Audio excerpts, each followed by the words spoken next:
engineering group meetup. And today, to do the introduction, I'm going to pass it over to Raghavendra. Hello, everyone. I'm Raghavendra from Consensus Software. I work in Dependable Distributed Systems team. I'm happy to introduce Bernard Scholz, with whom I worked at Oracle when he was doing a visiting stint at that time. So he's an expert in programming languages research. He's a full professor in computer science at the University of Sydney. His research interests are in programming languages, as I said. Before joining the University of Sydney, he worked for the Vienna University of Technology and the University of Vienna in various academic roles. He has held various visiting professorships at the University of Victoria, BC, Canada, Yonsei University, South Korea, and at Sun Microsystems Laboratories. He has had an extended stay at Oracle Labs, as I was mentioning, Brisbane, working as a visiting professor, consulting member of staff on new techniques for declarative techniques for static program analysis. He is the creator of Souffle, the datalog, highly efficient datalog engine, with whom, at that point, I kind of collaborated with him.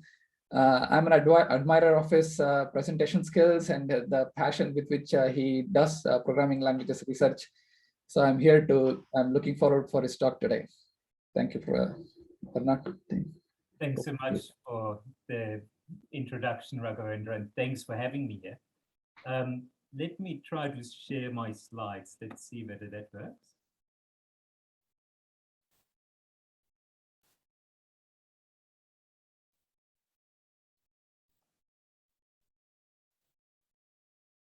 Is this working? Yes, it is. Thanks so much. So today I would like to talk about our recent Usenix ATC paper. So this was joint work with people from Korea. So this is Yen-Soo Kim, Sang-Ho Jeong. They are hopefully on the job market in 1 to 2 years' time. So you're from industry, maybe you keep an eye on them. So they might look for jobs very soon. And other people were involved in this work, Camille, my postdoc, and Bernd, a good friend and a professor at Yonsei University. And this work was really inspired by practical problems related to the blockchain. And this is really important to, as a problem, to really further testing, debugging, auditing smart contracts because the current test infrastructures are very big. And it's all about, it's somehow a very simple problem. It's all about how to replay a transaction. And I hope I can convince you in the next 20, 30 minutes that replaying a transaction for a blockchain like Ethereum is very hard. And so we came up with a solution. We call it an off-the-chain execution environment, which then really can scale and execute transactions in isolation and in parallel. That was sort of the idea behind this work. Before I want to really go into detail about our work, I want to give you a little bit of a background. I know everyone here has a strong blockchain background, so I try to be as fast as possible, but so that we have at least common ground. So first of all, what is a blockchain? You can see there's a shared ledger among a peer-to-peer network, and it uses cryptography, different ways of doing it, to ensure that it's secure, but it is really a driving technology nowadays in all sorts of applications, especially in decentralized finances, in DeFi's. But there are also many other applications like international banking, governance. All these areas took a strong interest in blockchains.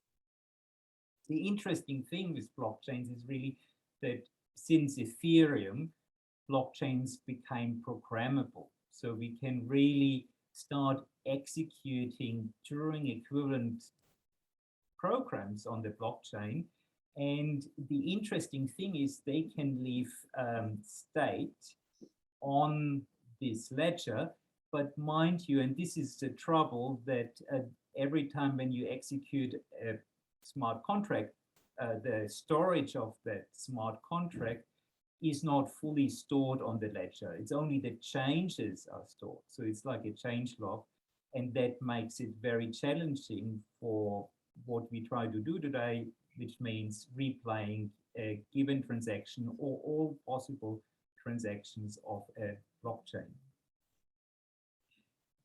The other thing is that smart contracts, of course, control large monetary values.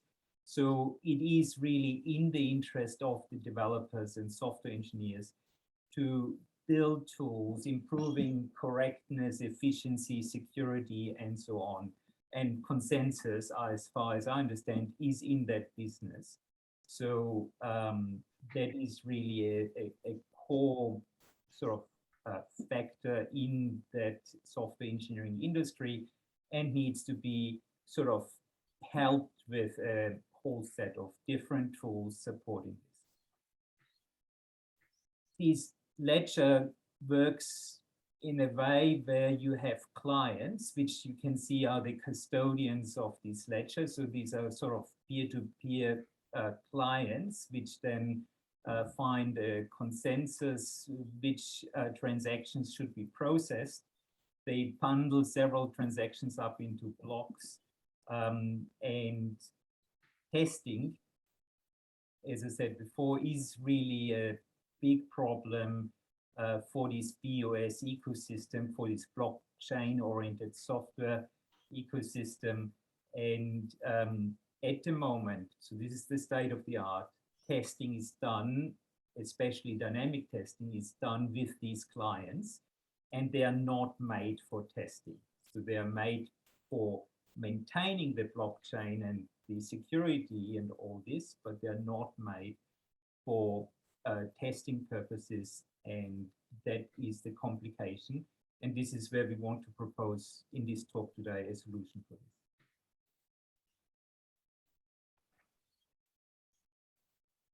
So you can say what kind of testing is really interesting if you want to, for example, replay a transaction or all transactions of a blockchain.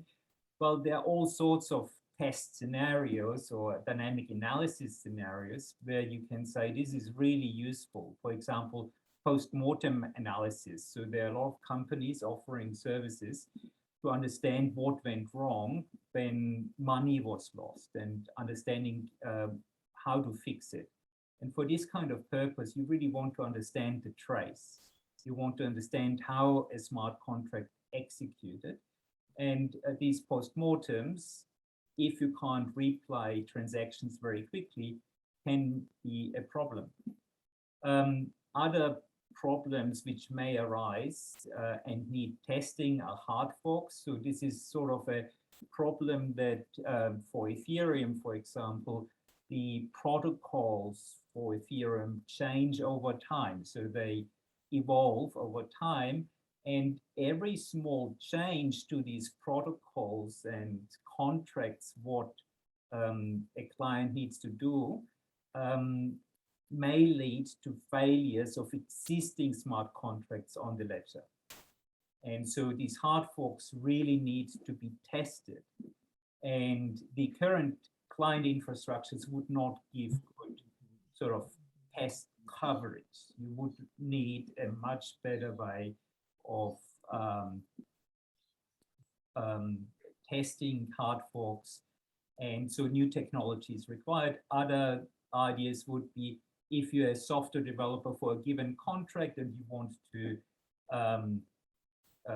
apply testing method just for a given smart contract, you may want to apply fuzzing, but fuzzing is a very slow and time-intensive machinery, and so you would like to have things which fasten or may accelerate fuzzing.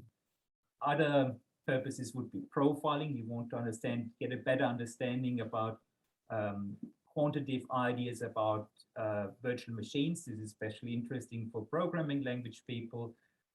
Or if you're interested combining static and dynamic analysis like symbolic execution, you need also tools which can replay transactions very quickly. As I said before, currently clients are used for this replaying of transactions, and these testing environments are not so good, or test pictures how they're used at the moment, and new methods are needed. So I just want to give you a rough overview why this is not such a good idea using clients. So first problem is if you use, for example, an archival node. So this is a node where you can basically track all these states, how they evolve over the blockchain. And if you then query a given transaction from, block 500, for example, then you can only process a small number of transactions per second. So you would get roughly 19 to 20 transactions per second you can query. But you have 600 millions of transactions, up to 9 million. And so if you want to query a large number of transactions, it will take simply too long. And other techniques like synchronizing a full node to really running the whole client from the Genesis block to the last block takes roughly 11 days. Test nets are also not really an answer. I can give you later more information why they are quite tedious to cope with. So this is just with the runtime, which is quite slow. But also the problem is that the database sizes you need are quite prohibitive. So if you want to do any kind of this research, you're better prepared to pay a lot of money for a lot of SSD drives. They are very expensive, and over time you ruin them as well because you have so many accesses to these SSD drives to synchronize. So long term it's really an expensive exercise in some ways to do this kind of research or testing in a company setup, because SSDs are fundamental. Otherwise you can't even get these transactions or testing fixtures we have at the moment. And there is a fundamental problem in blockchains, and this is this sequential behavior. You can't really parallelize or scale this. You can only basically process one block after the other because of the crypto demands you have here. You can only basically process them in sequence, and that is really the reason why we have no good tools at the moment. So we can't run these transactions in isolation, and therefore we can't really parallelize these transactions.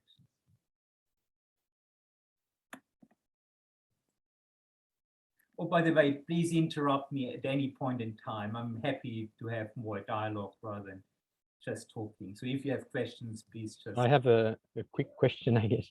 In your testing, what do you want to test? Do you want to test a client or a distributed system? So I was very vague here, and you will see later in my applications, we cover quite some ground. So we want, for example, to test the Ethereum virtual machine. We want to test storage behavior. We want to test single contracts when we want to do fuzzing. So I wanted to be very generic here. And the idea is, how can you break up the sequential nature of the client so that you get better throughput, better than 20 transactions per second, while you have 590 million transactions up to 9 million blocks. So these are challenges. These are system challenges, not theoretical challenges. These are system challenges you have to cope with, and you need to sort of transform the system to something else so that you can still cope with this sheer quantity of data. Okay, so let's talk quickly about structure of a client. So a client is quite a complex piece of software. And I know a lot of people concentrate on smart contracts, on the semantics, and write beautiful papers. But what I see at the moment in research, much more effort is needed to improve the performance of clients, improve the representation of world states, so representation of the ledger. That is, I feel, a very urgent research problem, and not enough work is done in that space. But just a quick overview what a client is doing. We're not talking about mining here. We're not talking about earning money. These are really the custodians which keep the ledger intact. And these are peer-to-peer clients. So they talk to each other via peer-to-peer network. They have requests to each other to exchange blocks from the blockchain. When they receive blocks, they don't trust the other clients, so they need to do the full crypto. So each unverified block which was received from the network, in that case, for example, from the Ethereum network, needs to be verified. So in an Ethereum client, it would be called ETH hash. Then you have a queue of verified blocks. You have sort of a notion of an importer. You have then immediately these databases which kick in. So not everything, you can't keep all this data in memory. It's a huge amount of data. So you need to really have connections to a database. So in this case, it's RocksDB, it's a key value store. And then when you want to execute a block or transactions of a block, you have then the Ethereum virtual machine, which is basically then this functional unit in a client executing a smart contract, doing the changes on the blockchain. And again, it's a complex process. A lot of things are happening when clients are working, and it's a very slow process. So we had another study, for example, that we were wondering why smart contracts are very slow. And in a technical report, we were writing that 80 to 90% of the time, these smart contracts are waiting for S loads and S stores. So basically reading values from the ledger and writing back values to the ledger. And so there are real challenges here in the client research, but this is not what I want to talk today about. So this is really more as a future outlook that hopefully more researchers and more companies get interested in developing better protocols, better clients, better blockchains to avoid all these bottlenecks we see with existing technology. So I talked briefly about the ledger and how it basically stores values of smart contracts. Smart contracts are like programs. They need somewhere to retrieve information and store information. And that is done really via something called storage. And the question now is, how is storage formed in the ledger? And there's something called the world state. And instead of just having a sort of a data structure or relational database storing this, all this information is stored as key value pairs in a trie. And it's not just any trie, it's a trie called a Merkle-Patricia trie, which allows to compute cryptographic values for the whole, you can say for the whole world state in while you modify it, and this gives cryptographically verified snapshots for the block, so the blockchain really relies on this. However, it comes with a price, and the price is speed. So it's really the disadvantage of using these Merkle-Patricia tries, that they're quite slow. And tries, what I want to say here is, I mean, just for the interest, that when you have a key, then the key is represented as a bit string. And you can see it, I mean, it's not the binary tree, but the edges are then labeled with 0 and 1 in this tree representing the trie. And then you walk down this tree representing the trie. And then at the bottom, you find then, when you hit the tree leaf, you find then the value. So this is how you store a key value pair. Whereas in a RocksDB, a key value pair would be just an entry, a flat entry. But here it's not. And the reason is to get fully automatically in some ways these crypto keys. And that makes it really then quite slow and cumbersome to operate. I see there is a question, maybe a chat. I need to check. Oh no, this is from Peter. It's something else. Yeah. Sorry. I was just mentioning that, yeah, there's a talk on bonsai trees coming up. I believe that may have been implemented in the London update. And I don't know the details, except that it's supposed to improve the storage speed and retrieval speed. But yeah, anyway, sorry, someone else was going to ask a question. Yeah, I had a quick question on the, well, it's not a question, but I guess one of the origin of the slow process of Merkle-Patricia trees is that they have a canonical form, right? And you have to make sure that they're always, when you add a new key value, you have to reprocess and rebuild the tree such that there's a unique form. And when you compare them, as you mentioned, two trees are correct, their hash values are the same. And so on. Yes, correct. Yeah, so it's sort of, for crypto, it's wonderful, but for system researchers, it's not.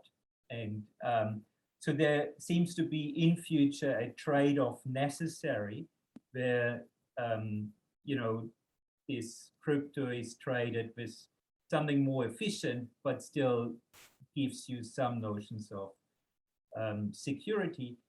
And I know there is a lot of research going on, but we don't see it too often in practical implementation. Okay, so let's sorry. Yes. Sorry, I also have a question. The structure, the architecture of a client that you presented is that referring to a concrete client and version? So because, I mean, there are two very popular Ethereum clients at the moment, so Geth and Parity, but there are many others. But because they need to execute the same protocol, what you see most of the time, the software architecture are nearly identical. Instead of having it implemented in Go, you have maybe it implemented in Rust or vice versa. But the software architecture is basically a consequence of the protocol. And you see very similar software architecture. So we work with Geth and Parity. There might be other clients which may have a slightly different architecture, but I really doubt it. I mean, what we have seen so far, the software architecture is dictated by the protocol. Okay, thank you. Two comments. I think it's connected to Horacio's question as well. One, I think there is this client called TurboGet. I think they have renamed it now. Yes. They dabbled with a different structure of storage. So I don't know if you're aware of that's one. Yeah, second comment is Ethereum is going forward in terms of statelessness. So they are working out alternatives to MPT, and Workle tries are the alternatives that the statelessness community is experimenting on. So Worker Tries use polynomial commitments, and they have been proven to be much more efficient in many aspects. Yeah, just to comment. Yes, yeah, no, there is a lot of effort in some ways, but you know, you need to also serve the existing community. And how can you transfer the existing community to something completely new? How backward compatible is? Yeah, statelessness has some roadmap. Yeah, I think we have a stateless talk at the end of September, but roughly the plan is to expire some state and have Merkle Patricia try till that point. And going forward, we'll introduce another structure, Merkle tries. And I didn't want to go into much detail about this. Yes. I just wanted to give you a little bit of background for the replay. The replay does not need this MPT. It's just the MPT is a consequence why all these test fixtures using clients is so slow.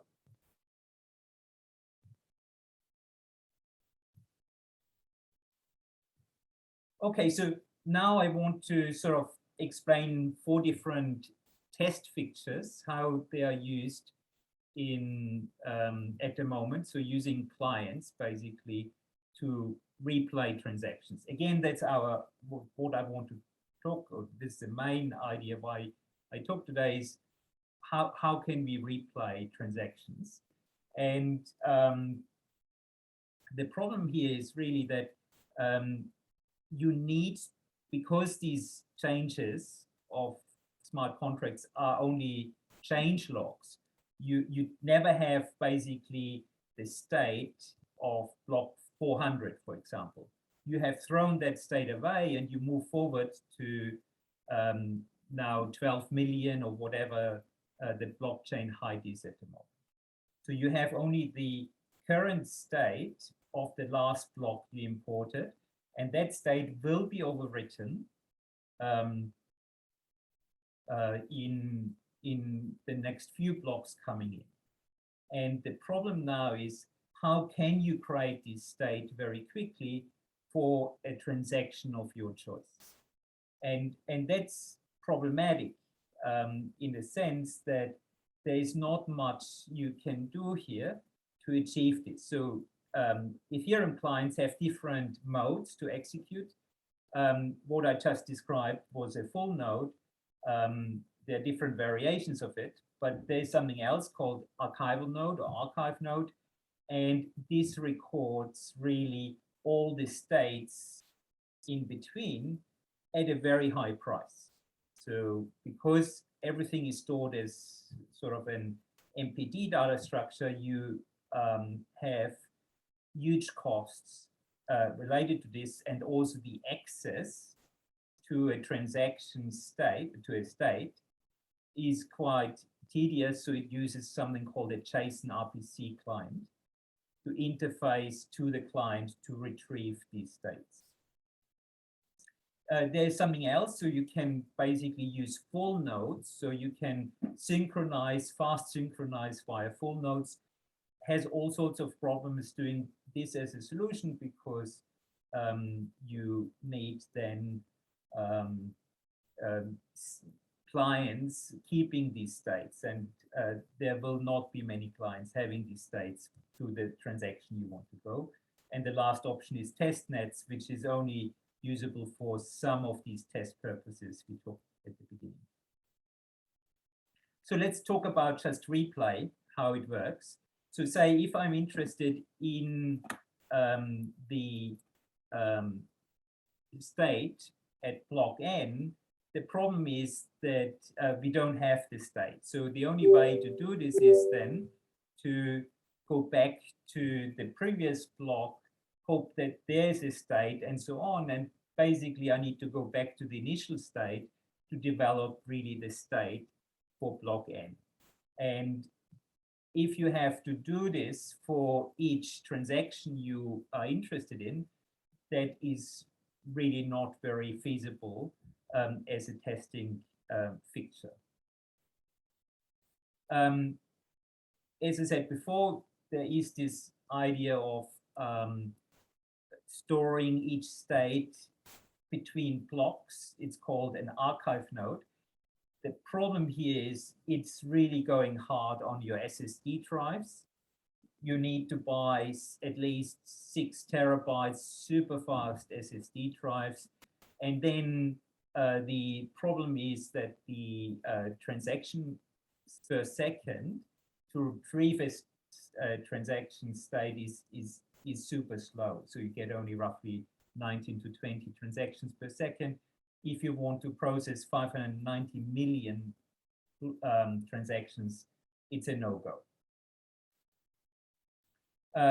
What you can do is you can use a full node with fast sync mode. So there are these sort of technical details in a client which you can exploit to really get to a transaction state quicker than going from the genesis. But then you need to keep these clients around with different states so that you can then access it, but it's also not really a good solution. And the last one are test nets. Basically, these are blockchains only there for testing purposes. If you want to have quantitative analysis or profiling done, that's not working. It works mainly for testing of your own smart contracts.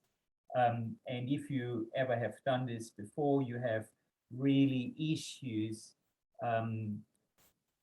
sort of setting up your test fixture. You need sort of a transaction to initialize a target and participating accounts. You need to set up the complete world state for that transaction. And then you need a transaction to invoke the target transaction. So overall, these kind of testing strategies we have at the moment are very limiting. And so the whole community knows about it. For example, the recent surveys in the software engineering community saying that we really cannot run transactions in parallel. And this is really a big problem, so that transactions cannot really react in a timely and verified way. And really shows, this service really shows the limitations of what current test infrastructures have, and something new is required. So now our contributions. So what we really did in this paper is really try something different. And so we came up with a record replay mechanism. And the idea is to, when we do the replay of transactions, we don't use a client. We mock the whole system of a client and run the EVM in isolation with the mocked execution environment. And because there is no peer-to-peer processing, there is no MPT, so there is no try, we use flat key value storages for mocking the environment, we get substantial speed ups, which could not be achieved before. And for this, we really needed to reorganize the world state, so the tries, which keep the information of all these wallets and storages of smart contracts.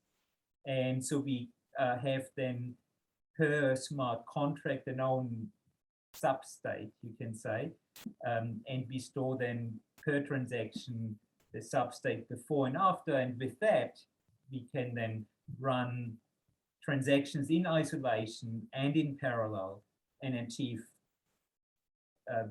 very, very good speed ups for few applications which I will present later. These applications range from dead code analysis to program fuzzing and then regression tests for Hardfork. Okay, so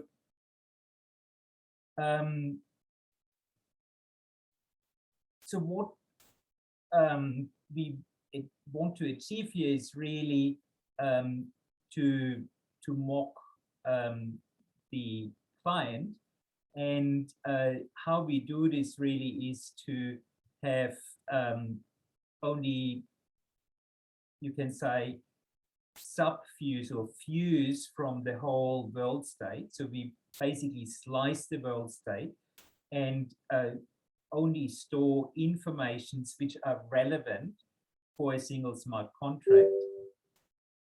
There is not really sort of magic behind it.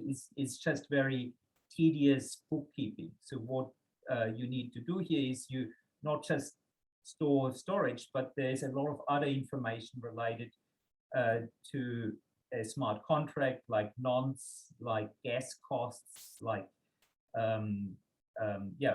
message parameters when the transaction is executed.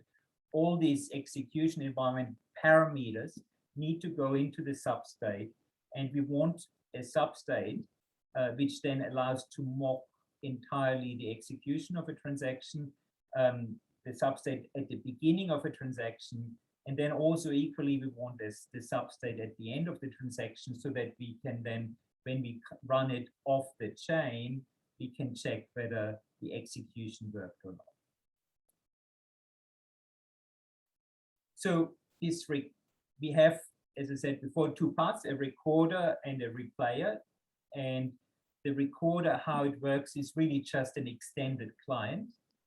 And the client, what it does, it crunches through all these blocks of the blockchain and produces the substates per transaction. So each substate, each transaction receives its own substates. So the input one, the output one, and this recorder records basically the whole context of a transaction. So it needs to record the environment parameters, like when a transaction is invoked, there are some messages involved, and this needs to be recorded. It records also the access addresses in storage, so that it knows exactly which storage addresses are needed for the execution. It then also records input-output tuples for the storage, and transaction results like status code, logs, gas usage, and all. All this then is collated to an input-output state and stored in a flat key value database. We call it the substate database. Here is a simple example. So, for example, we have here address 1, address 2 with the values 2580, and at the end you might observe 15 and 90 after the execution of a given smart contract.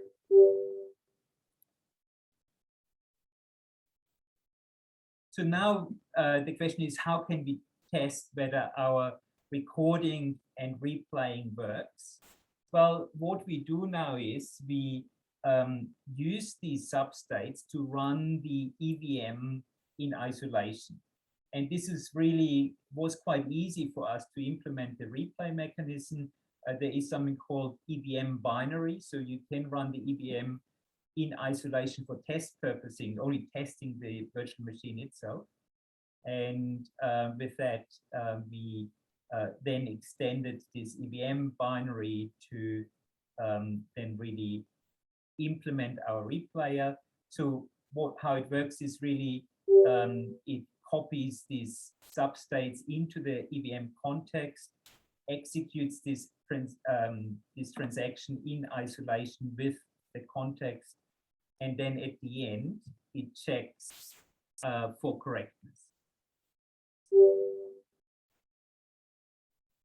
So, for example, in this example, it could be, if we do something wrong, it could be that the recorder observed a different output state than the replayer would produce, and then we have sort of an assertion or quality check of these substates to see whether both of these executions have the same behavior. Now, because we have these different substates per transaction over the whole blockchain, so each transaction now has a substate and can now be executed in isolation and in parallel, because we don't need to go from one block to the next to evolve the state. We have the state. It's not the whole state for all smart contracts. It's only the substate per given smart contract or smart contracts we touch in a single transaction.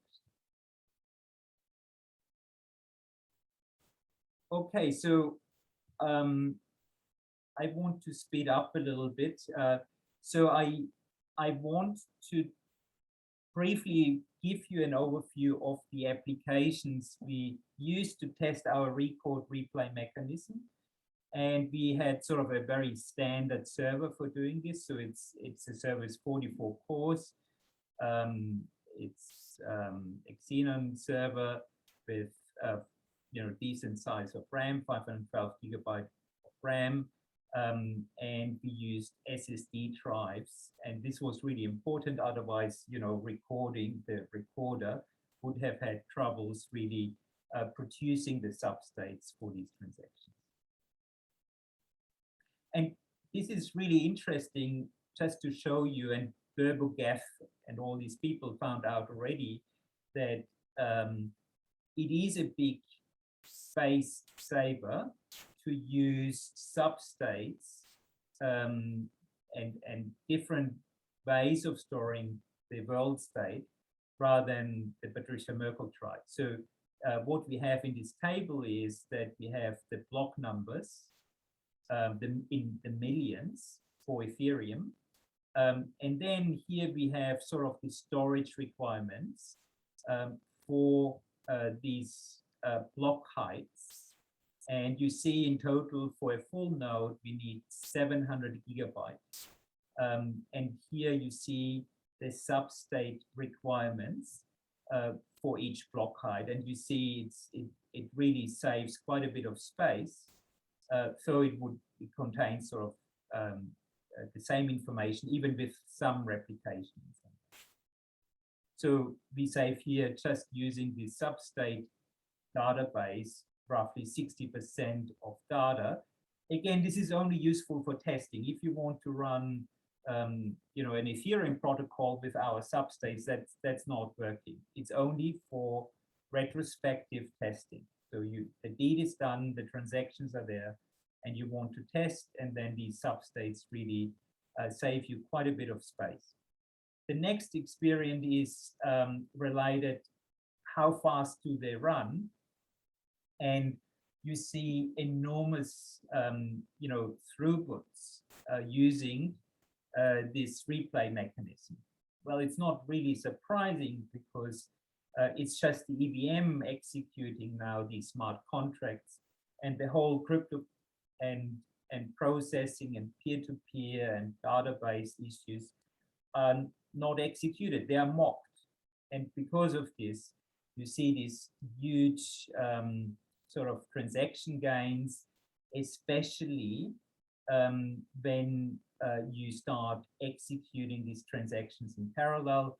You get up to speed up of 4.5 with 44 cores. Mind you, there are some bottlenecks we hit with 24. So it could be memory and the caches of the databases and all this. So you see here that after 24 cores, you have sort of this diminishing return gain for running these transactions in parallel in the replay. So I forgot to say that when we replay, we could really replicate all of these states of the world state try. So the replayer was fully faithful. So there were no wrong executions. So with that, we can really be quite sure that the replay mechanism is robust as a test fixture. So we wanted to really test this record replay mechanism with our substates on different use cases. So the first one is a metric use case. So we wanted to understand over all transactions in the blockchain, how many instructions are wasteful. So a lot of most programs have instructions which do not have a side effect or do not contribute towards an output. And we wanted to understand how many are there for all smart contracts on the blockchain. Then we wanted to understand how does fuzzing work with our mechanism for a given transaction or smart contract, you can say. And then we talked before about hard fork. So using our mechanism as a regression test mechanism to check whether smart contracts still work after protocol change.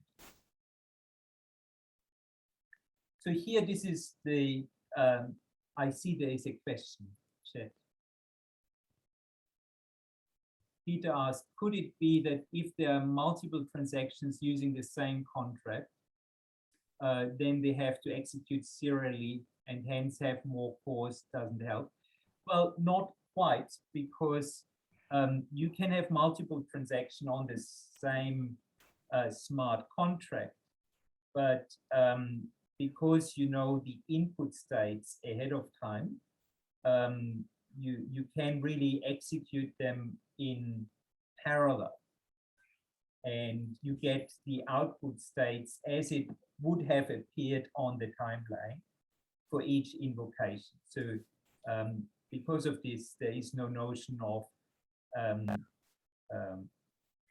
serialization anymore necessary. If you have only one world state evolving from the genesis block, the last block, you would need to execute in sequence, not just for this transaction, but for all blocks. But because you have now snapshots for each transaction in isolation, you can do this in parallel. There is no, because the execution is sequential, you can do the substate execution in parallel. So you actually have the, because I'm thinking of, say if you had a contract that had a counter, say, and you had multiple transactions that say changed that single memory location, you're essentially capturing the value before the execution. So you're not actually capturing which location it is, but you're capturing which location and what its current value is. Yeah, so basically the first transaction would have as initial state 1, if it's a simple counter. The next transaction would have the state 2 and so on. And then the first transaction would have as an output 2. And so it's really sliced. These states are sliced. Yeah. And okay, that's good. Yeah, I was. We've done a lot of work on stateless, and I was thinking of it as more, you were just sort of partitioning, essentially sharding everything, and as long as things aren't using the same bits of memory, you're okay. But you're actually copying the data values. Okay, and hence can definitely execute in parallel. All right. Sorry. It's not a complete copy of the world state, right? It's only the input state, which is relevant for the execution of a transaction. So it's only a fragment of the world state try, which is relevant for the execution of a transaction. And because these smart contracts are not crazy big programs, you can really store that quite efficiently and effectively. One more question. So let's say a transaction accesses only one memory location of the contract state. Do you store the full contract state or only that location and value in the substate?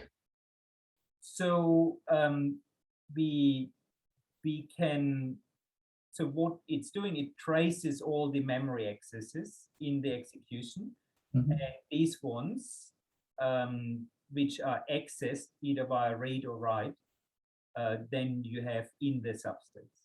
Okay, so you need an analysis to determine which memory locations are accessed different. Well, it's done dynamically while you're doing the record. Okay. All right. The Yeah. execution of these smart contracts are assumed to be deterministic. Otherwise, you have all sorts of issues. Right. Yeah. Thank you. Let's go back to the first use case. And this is really a very classical programming language problem. So what you have here is on one side an EVM bytecode representation of a smart contract. And what you want for this analysis first is to build a data dependency graph. You want to understand how information or data flows from one instruction to the other. Mind you, that's a little bit complex in EVM because you have here a stack, and you need to sort of keep track of the values on the stack and how information flows. But it's sort of quite simple. So how you do it is you have sort of a shadow stack, and in the shadow stack, you know not just the actual value, but which instruction produced that value. And with that, you can construct on the fly for a given trace this data dependency graph while executing. So this is really a side effect of the execution of a smart contract for a given input, you can say. It's not for all possible inputs, it's for a given input. You can create these data dependency graphs. And as soon as you have the data dependency graph, you can just search for the positions in the trace which really have a side effect. And if you have computations which do not lead to a side effect, changing the output state in some ways, you know these instructions can be thrown away. It's sort of a simple flooding algorithm or reachability analysis, whatever you can want to call it, but it's a simple sort of search in the data dependency graph for this trace to understand which instructions can be discarded, and you still get the same side effect. And it's really a dynamic notion of dead code analysis. But with that, it's sort of, you can see then how much instructions are unnecessary. And in a world of Ethereum, you know, unnecessary instructions cost you dearly. And you really would like to understand what that is. And so let's have a look at the data. So what we did is here we listed really the, again, the block heights. So from 0 to 9 millions of the Ethereum blockchain. So we put all these transactions from 0 to 1 million into one bucket and so on. And what we see is that there's a huge number of wasteful instructions which do not lead to a side effect. And we see here a little bit of a spike. That's not really surprising. It's this anomaly is caused by denial of service attack, which happened at this time. And then you see sort of it's going down and it's going up with the more recent transactions. Mind you, it doesn't translate too much into costs, because these instructions which are wasteful are normally very cheap instructions. So you can say store, load instructions, or operations which load and store information on the ledger are expensive instructions, and other ones like arithmetic operations are cheaper ones. And you see that they don't sort of go perfectly in line, because not each instruction is equally expensive in terms of gas costs, but you still see that money, actual money, is wasted because of these wasteful instructions. Here's another example. Here we have a fuzzer, and the contract is called contract fuzzer, and we fuzz several times with different states using a client versus our replayer. And there are no surprises here because we don't need to carry the burden of peer-to-peer processing and other things what a client is doing. We are much faster. We get speed ups up to 34 times, especially when we increase the number of threads. And the last one is related to hard forks. Here, I talked already about hard forks. So here we had different hard forks on Ethereum. We had Homestead up down to Istanbul. And what you see is that quite a big fraction of contracts fail, especially for some where there were big changes how guests are calculated for each instruction. And you see that protocol changes, which really have an impact of guest changes, cost really backward compatibility. So applications which used to run may not run in future with these protocol changes. This kind of analysis was not really possible before, but now with this record replay mechanism, we can do this in 15 hours for 530 million transactions. Before, this was an impossibility. They could only do sampling. Okay, so I just want to wrap up now so that there might be still questions later. So it's really a record replay mechanism for testing. So it's really, give me a transaction, can I replay it in an instance, or can I replay a huge number of transactions very quickly in parallel and in isolation. And the mechanism we use for this is the substate mechanism. In that sense, it's really a success, and it's really an enabling technology for programming language research, which is interesting for us, but for many other purposes as well, because now people can really investigate. Before they could only sample, and now they can do exhaustive analysis over all transactions, or can run single transactions in parallel. Okay, so it's useful with our applications, which I just demonstrated before, but more importantly, if you want to play with it, there's a GitHub repository, which you see on the slides. And this GitHub repository contains the record and replay code for really doing this testing. And also Bernd from Yonsei University, Bernd Buchtaler, and his students, he put up the substate database, the first 9 million blocks, on his web page. So you don't need to run the recorder. You would need quite a bit of disk and time for this. You can just download the substates and you can start playing with it immediately.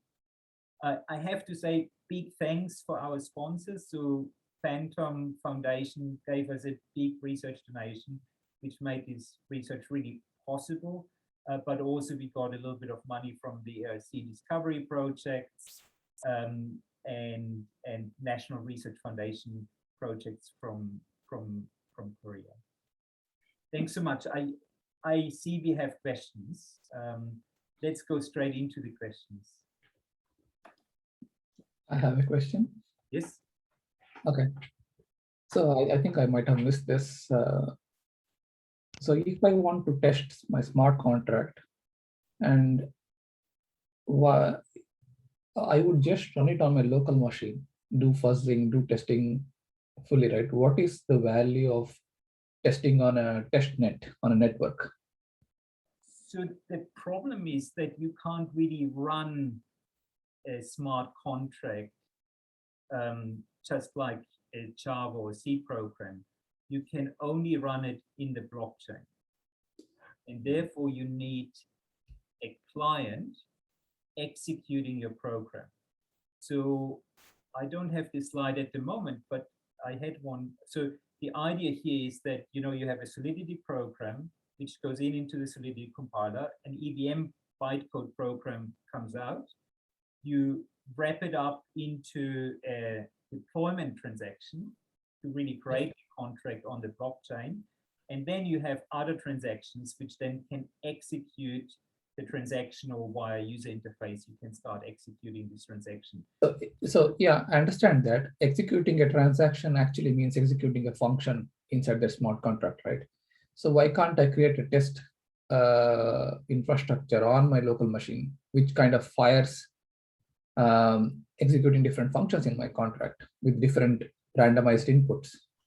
Well, again, you need to mock the whole blockchain infrastructure, because there are some queries smart contracts can do about so some crypto. So you need to mock quite a bit.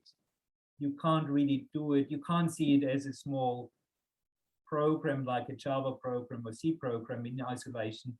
You need the environment to execute it. And that's the first thing. And the second thing is, mind you, this work was done to investigate millions of transactions. We're talking about 600 millions or even more with the new block heights coming out. And it's sort of a throughput problem.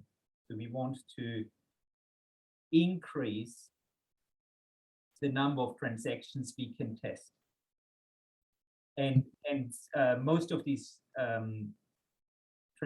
smart contracts don't have Solidity bytecode, Solidity code. You have only the EVM bytecode as well. So you can't just use the Solidity code. So is it that you're trying to execute some transaction, say you're trying to do a post-mortem on a transaction to work out what happened for something that's deployed on mainnet that has a lot of context?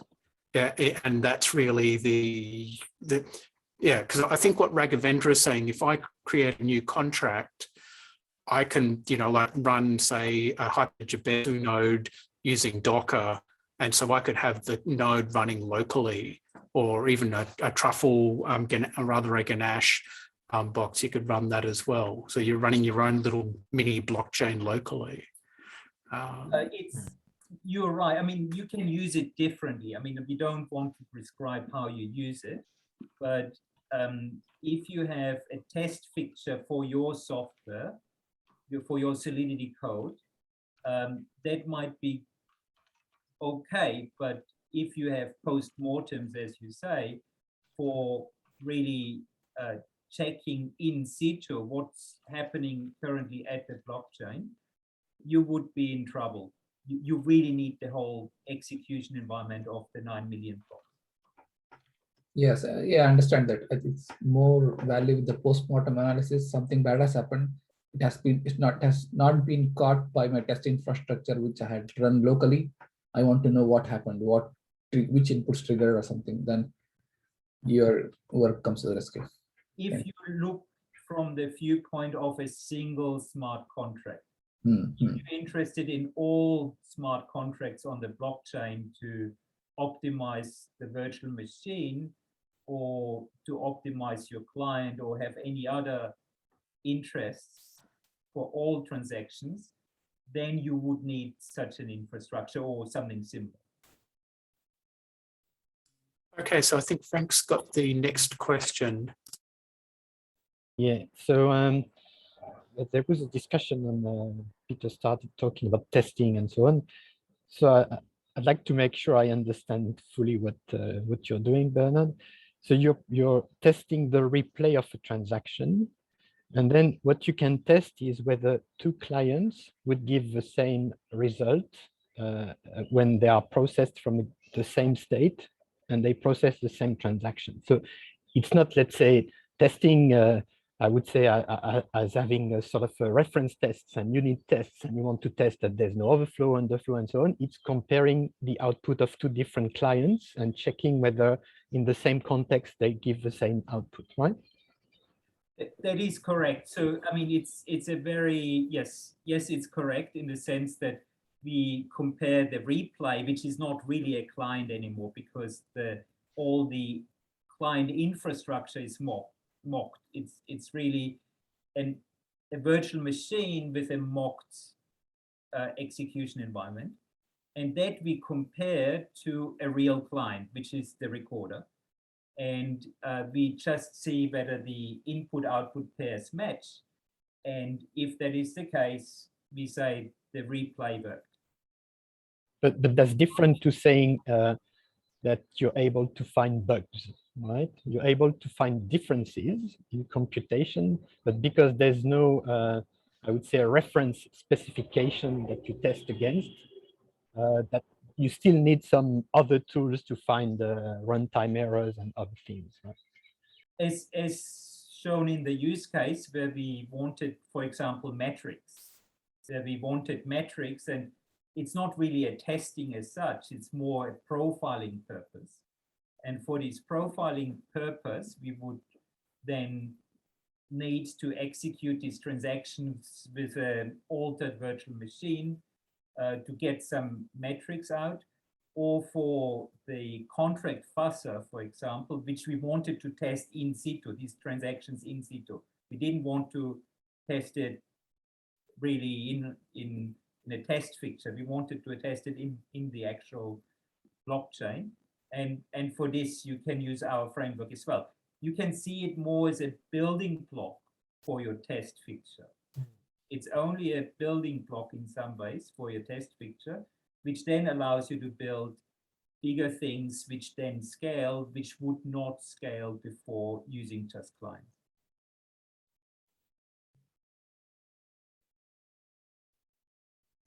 Yes. So I think the next question is Oz Lavington. You had a question there. Oh, hi, Peter. Just the one I've just submitted then. Shows my level of knowledge. I'm still learning this, but you're basically saying this is off-chain. So you want to test it as much as possible before you run it on the real blockchain, get all the bugs out of it. That's what you're summarizing.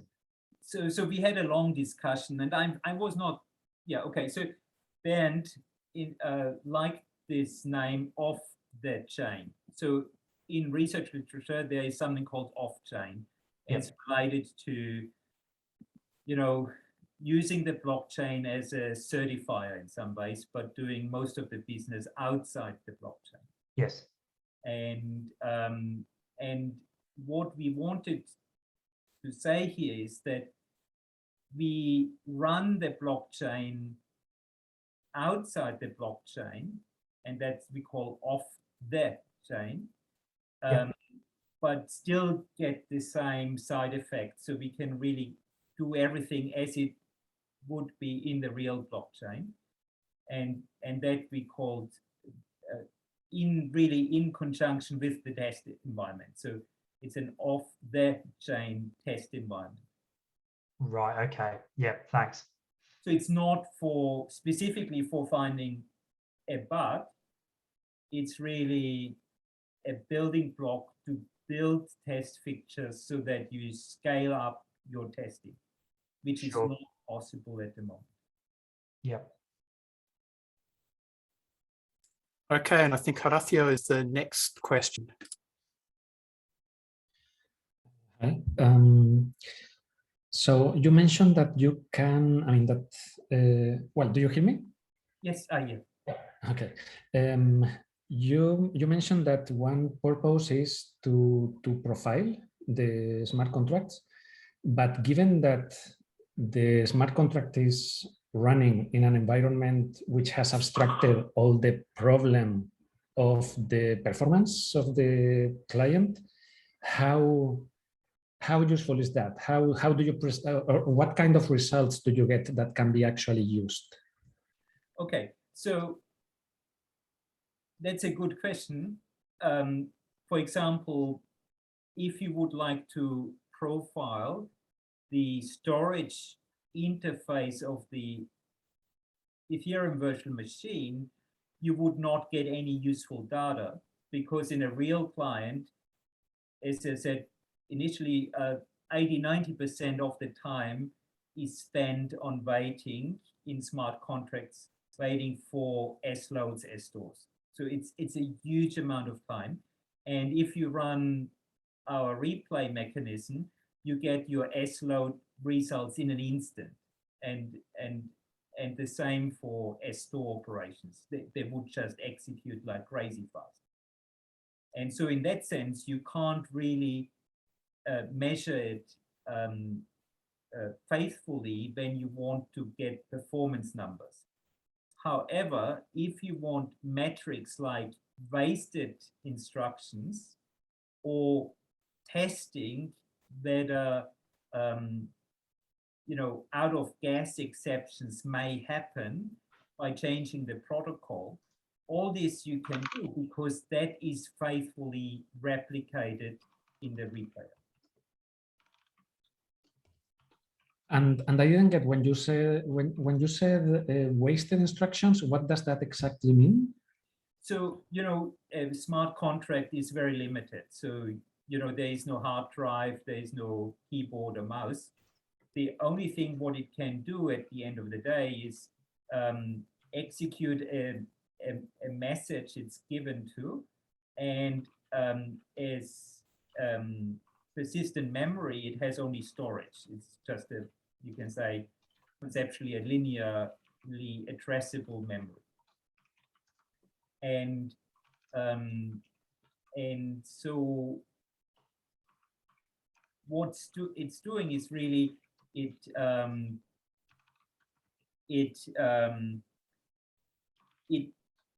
records these input output states, and with that I mean, it's very limited. This is what I want to say. It's very limited how these smart contracts work, and with the metric how the dead code element, the dead code analysis works is if the only output you have in memory, and if you have instructions which do not lead to changes in memory and guess changes, these instructions can be thrown out.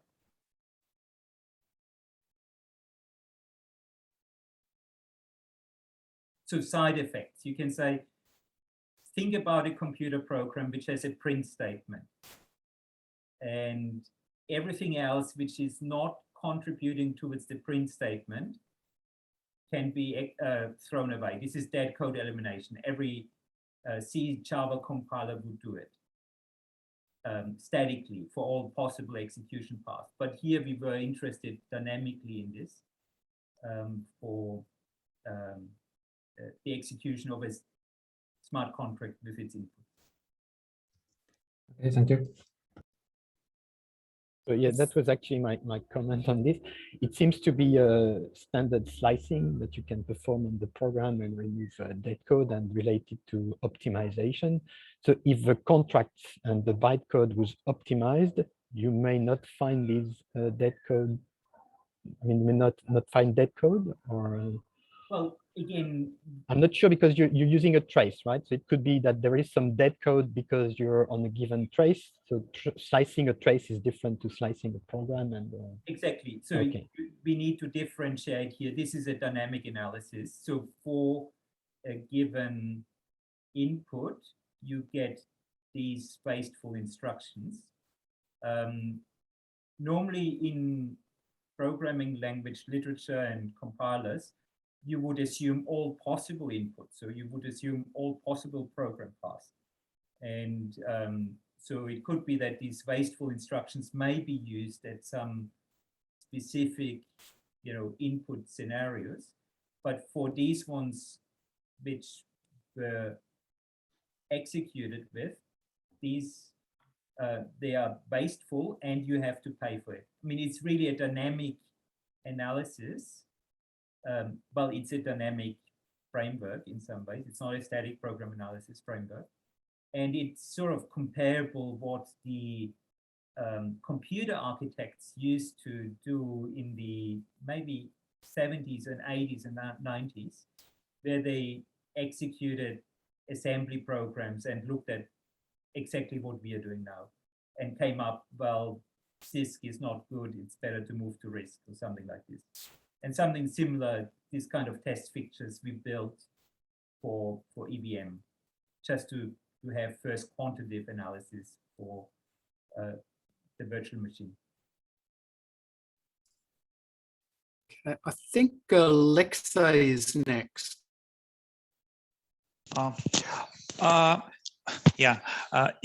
Is it possible in the current state of this project to use it as a development environment for forking mainnet and making development in close to mainnet environment with all the current DeFi protocols and stuff like that? So is it possible to unlock some accounts in this system and use them? Because currently, if the development environment for Ethereum, the forking functionality is not very fast because it takes time to get all the necessary states. That's a very interesting question. So something similar, Vincent Cremoli from my university, he asked me as well, whether it can be used sort of more as an execution platform. We really haven't thought about it. So our main purpose is really to think hard what a better virtual machine should look like. So we are really interested in more the programming language aspects. Whether you can use it as a fast forking mechanism, well, you need somewhere the client running this to get your substates. So you might need a client creating these things on the fly, storing it in the database, and then operating directly on the substates. But I think you may want to look more closely into TurboGaf and this kind of technologies that might give you partial solutions to your problem already.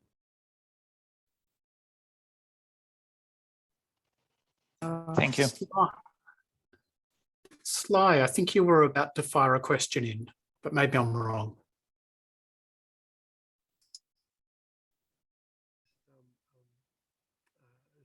Oh, Sly, your microphone is letting you down.